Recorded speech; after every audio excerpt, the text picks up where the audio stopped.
परम आदरणीय जमी पर बैठे जमींदारों, चेयर पर बैठे चेयरमैन साहबों, भ्रष्टाचार की तरह खड़े हुए नौजवानों, ठीक मेरे पीछे सीटों की गद्दी पर बैठे गद्दी के गद्दारों, आपके चरणों में मेरा प्रणाम।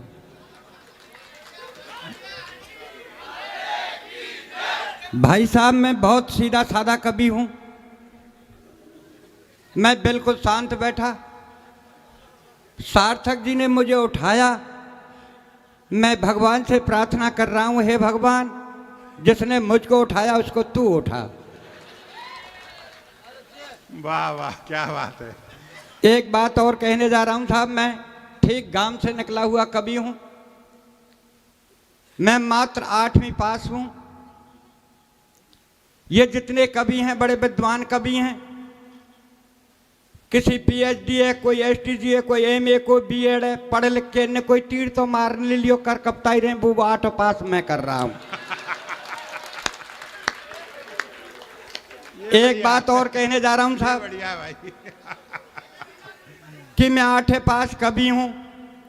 कोई अल्फाज मेरे मुंह से ऐसे निकल जाएं तो आप मुझे माफ कर देना साहब।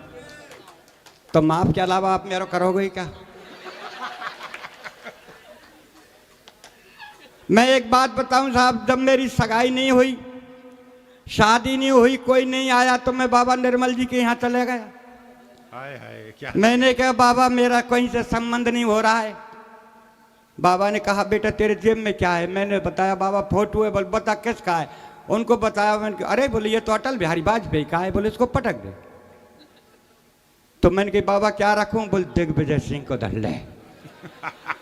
भाई साहब, जिस दिन से दिग्विजय सिंह का फोटो रखो, तमाम सगाई वाले आना शुरू हो गए।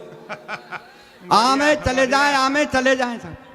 एक दिन सगाई वाले जाने लगे, मेरे पिताजी ने उनको पूछा, बोले भाई साहब, बोला आपने लड़का देख लियो? तो सगाई बोले ठीक है हमने तो देख लियो, पर अब यहाँ को डॉक्टर को बताइयो। अरे डेगिया जी, आप एक बात बताएं, अगर फोटो दिग्विजय सिंह के से सगाई हो जाती तो राहुल गांधी ने पूरा ही रखा हुआ है। भाई राहुल गांधी का हो नहीं रहा है, उसमें एक कारण है। जब जब सोनिया जी भाषण करती हैं, जब यही बात कहती हैं कि बहु मत दो, तो राहुल बाबा को हुए कहां थे जब बहु मत दो ही के ही है। लीजिए साहब, मैं अपनी औकात पा रहा हूं। स्वागत है, स्वागत है। जब मैं घर से चला, मेरी धर्मपत्नी ने कहा कहां जा रहे हो? मैंने कहा मैं उत्तर प्रदेश नौझील जा रहा हूं। बोल ठीक है चले जाना, थोड़ा सा डिनर कर जाना। मैंने कि पगली डिनर शाम के भोजन को कहते हैं। घरवारी बोली शाम को इधर या तो है ही, और खासकर तेरे लिए रखे हो। बोल क्यों? बोल रहा थे हम कुत्ता मुंह देगो, मुझे फेंकना पड़ता, इसलिए आप डिनर ही कर जा। भाई साहब, मैं उएर बस अड्डे पे आया। कंडक्टर बुरी तरह चिल्ला रहा, बाबा कहां जाएगा, बाबा कहां जाएगा? मैंने गुस्से में कह दिया स्वर्ग जाऊंगा। ले चलेगा क्या? ड्राइवर बोले बोल बाबा आप मेरे पहिया के नीचे तो आ जाए, स्वर्ग पहुंचा दूं। मैंने गुस्से में कहा मैं ड्राइवर तेरे 64 दांतों को तोड़ दूंगा। कंडक्टर बोला बुड्ढे क्यों झूठ बोलता है, कहाँ इसके 64 दांत? में मुझे पता है, बीच में तू भी तो बोलेगा 32 तेरे और 32 यार। बहुत अच्छे भाई साहब, सार्थक जी उसी बस में थे, मुझे पता नहीं था सार्थक जी बैठे। भाई साहब, मैं जैसे ही बस में बैठा, मैंने सार्थक जी से कहा भाई साहब विकलांग हूं पैर से। सार्थक जी आप मुझे बैठ जान दो। मेरे से कहा पीछे जा। एक पीछे वाले मदर बीच बैठे, उनसे कहा मैं बैठ जान दो। भाई आगे जा, भाई साहब आगे जा, पीछे जा। 15 मिनट हो गई, किसी ने बैठने को जगह नहीं दी। पर ड्राइवर बहुत अच्छा था, जाने कब से मेरे को देख रहा है। बोला बोल बाबा क्यों होते हो परेशान? आओ मेरे बोनट खा लिया, बोनट पर बैठ जाओ। भाई साहब, मैं ड्राइवर के पास बोनट पर बैठ गया। बस चली, 3 किलोमीटर जाकर के रुकी। कारोई पेंट, कारी बुरसट, कारी चश्मा, देखने में सचमुच ऐसी लग रही थी करश्मा। भाई साहब, बस में चढ़ी, 1 मिनट खड़ी हुई। सार्थक जी बोले मैडम कब तक खड़ी रहोगे? मैं सरकता हूँ, बैठ जाओ। कि नहीं नहीं आप रहने दो। फिर एक सज्जन ने कहा बोल मैं खड़ा होता हूँ, बैठ जा। बोल नहीं, लेकिन भाई साहब सच बताऊं वो किसी के पास नहीं बैठी, और धीरे धीरे आके मेरे ही पास बोनट पर बैठी। भाई साहब, हंसने की बात नहीं है, हंसने की बात नहीं है, सब अपनी अपनी किस्मत का खेल है। भाई साहब बस चली, थोड़ी दूर जाने के बाद बस खाली हुई, एक सवारी उतरी, बस सीट खाली हुई, मैं उस सीट पर जाकर के बैठ गया। मुझे बीड़ी पीने की आदत थी, मैं बीड़ी पी रहा था। उस बस में एक औरत थी, औरत के गोदी में बच्चा था। तो वो औरत मेरे से बोली, बोल बाबा बोल हाँ आप पढ़े हो? मैंने कहा हाँ पढ़ा हूँ। बोल कितना? मैंने 8 पास किया है। तो बोल देख खिड़की के बगल में क्या लिखा है? भाई साहब बस में लिख रहा था बीड़ी पीना मना है। मैंने कहा बेटी इसमें तो ये लिख रहा है बीड़ी पीना मना है। तो जब आप बीड़ी पीना मना है फिर भी आप बीड़ी पी रहे हो? भाई साहब मैंने बीड़ी तुरंत फेंक दी और बैठ गया। थोड़ी दूर चलने के बाद वो बच्चा रोने लगा, वो अपने बच्चे को दूध पिलाने लगी। थोड़ी देर बाद मैंने कहा बेटी तू पढ़ी है? कहा। बोला हाँ बाबा मैंने तो एमए किया है। मैंने देख खिड़की के बगल में क्या लिख रहा है? तो उसमें लिख रहा था चलती बस में शरीर का कोई भी अंग बाहर ना निकालें। भाई साहब मुसाफिर बस अड्डे पे आया, एक भिखारी आया और मेरे से बोला बाबूजी बाबूजी। मैंने बोल क्या बात है? बोल 2 रुपए दे दो। मैंने क्या करेगा? बोल चाय पीऊंगा। अरे मैंने कम वक्त चाय 2 रुपए की आती है, चाय तो 5 रुपए की आती है। अगर मांगता तो मेरे से 5 रुपए मांगता। भाई साहब भिखारी का जवाब देखिए। भिखारी हाथ जोड़ के मेरे से बोला बाबूजी जाकी जैसी हैसियत होए हम बाप ऐसे ही पैसा मांगे। जाकी जैसी हैसियत होए हम बाप है ऐसे मैं सब ऐसे ही पैसे मांगे। तो मैंने कहा भिखारी से ठीक है भैया मेरी हैसियत ऐसी है। सार्थक जी वहाँ बैठे थे, मैंने तुरंत इनकी तरफ हाथ कर दिया। मैंने कहा भैया इनते ले ले। तो भाई साहब भिखारी ने सार्थक जी को ऊपर देखा और नीचे देखा और फिर हाथ जोड़ के वो भिखारी मेरे से बोला बाबूजी। मैं बोल क्या बात है? बोले खुदा ही भिखारी सो लग रहा है हमको कहा देगो।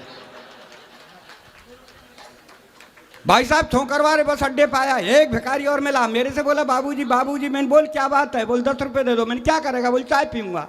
अरे मैं कम वक्त चाय 10 रुपए की आती है, चाय तो 5 रुपए की आती है। अगर मांगता तो मेरे से 5 रुपए मांगता।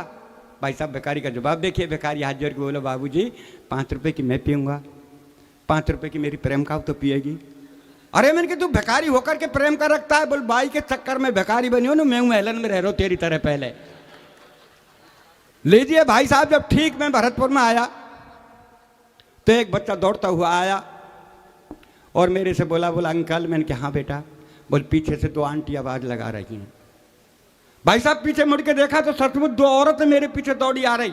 मैं खड़ा हो गया, मेरे से आकर के बोली बाबा। मैं हाँ बेटा। बोल तेरा फोटो दे जा, तेरा फोटो दे जा। मैंने कहा भाई मेरा फोटो ले जाकर आप क्या करेंगी? बोल बाबा रात को हमारे बच्चे रोते हैं, तेरा फोटो दिखाएंगे, बच्चा रो मत तो नहीं हुआ।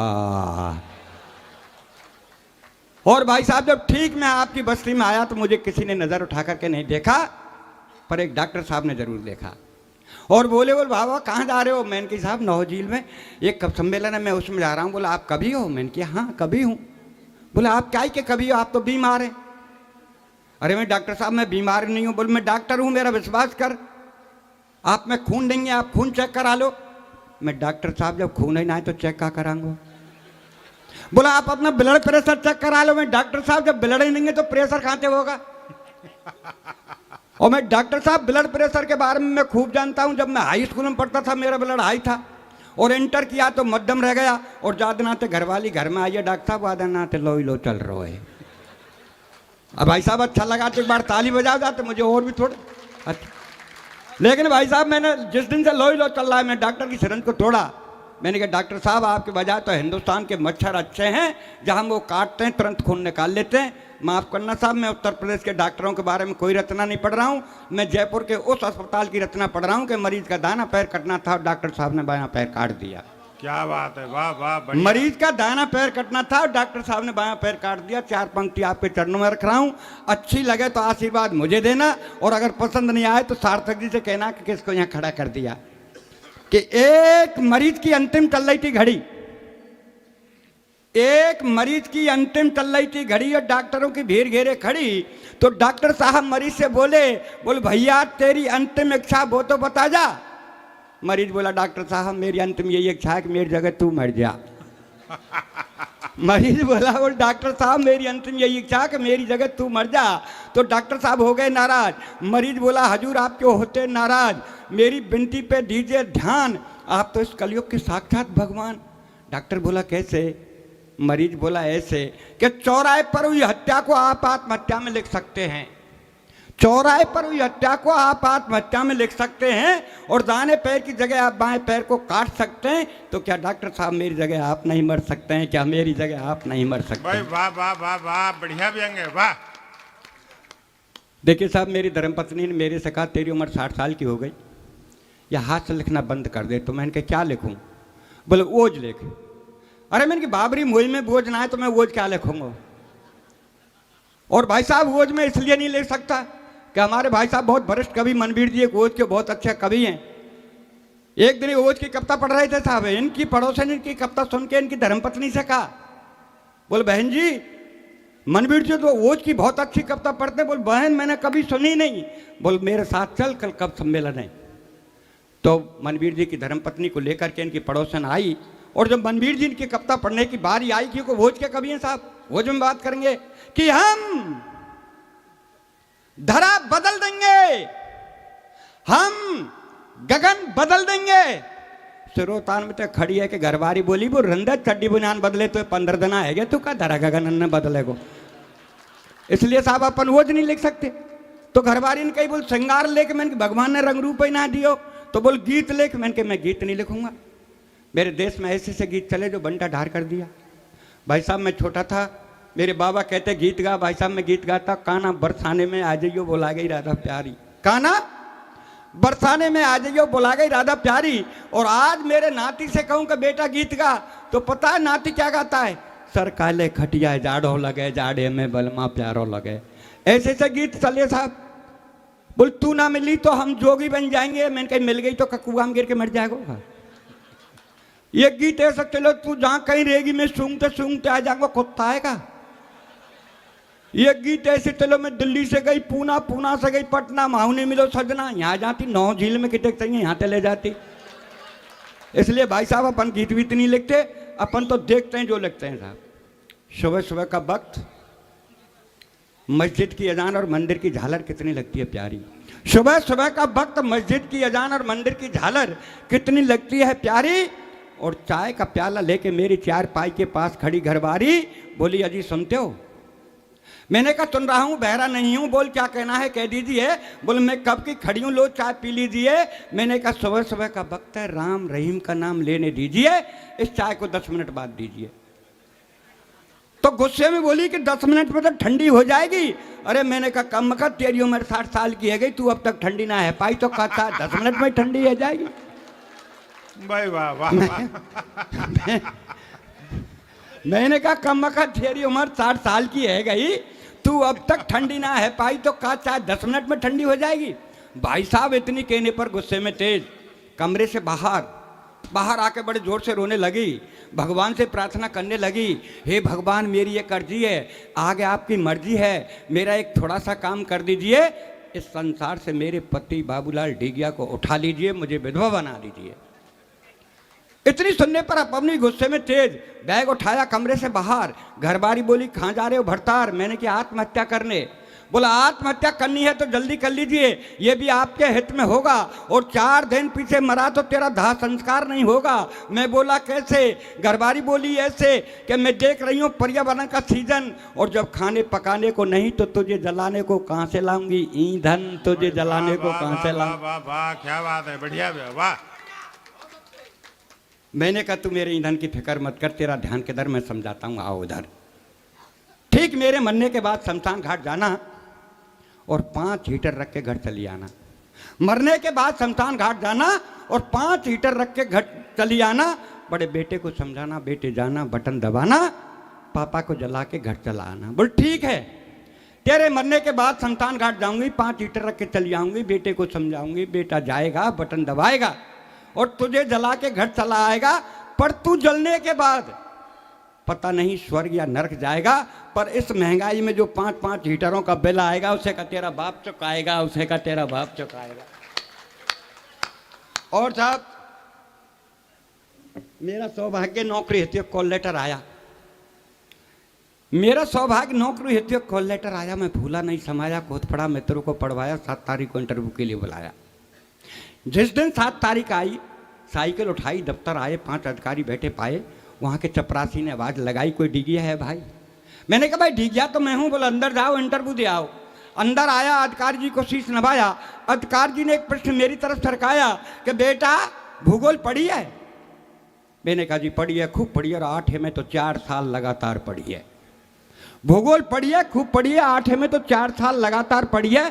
तो बोल बताओ वनों से हमें क्या लाभ होते हैं? मैंने कहा हजूर वनों से हमें बहुत लाभ होते हैं, वन हमारे बहुत काम आते हैं। चोरी डकैती अपहरण और बलात्कार करके वनों में तो छिप जाते हैं। भाई वाह वाह, क्या बात है, वाह। वन हमारे बहुत काम आते हैं, चोरी डकैती अपहरण और बलात्कार करके वनों में छिप जाते हैं और पुलिस की धरपकड़ से बच जाते हैं। तो वीरप्पन का चलाई वीरप्पन के बाप बन जाते हैं। हजूर वन हमारे बहुत काम आते हैं, वन हमारे बहुत काम आते हैं। वाह वाह। दूसरे अधिकारी ने बुलाया, उसने भी यही प्रश्न आगे सरकाया। बोल बेटा पुलिस की धरपकड़ से बच जाते हैं, वीरप्पन के बाप बन जाते हैं और पुलिस की पकड़ में आ जाते हैं तब?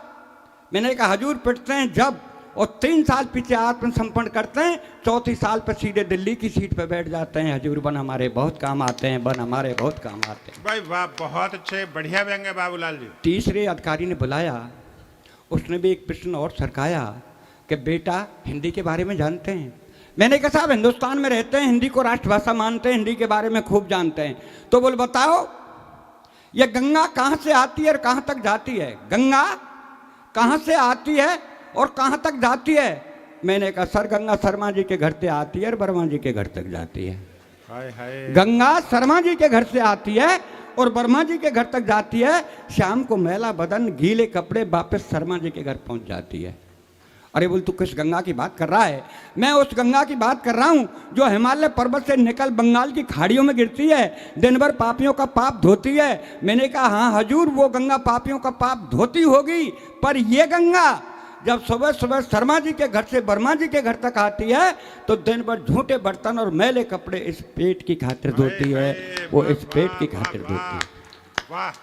अंतिम अधिकारी ने बुलाया, उसने भी एक प्रश्न और सरकाया कि बेटा जनरल नॉलेज का ज्ञान?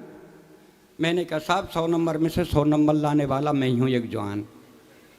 तो बोल बताओ पद्मश्री अब की बार किसको मिली? मैंने कहा सर पद्मश्री तो अब की बार मुझे मिली।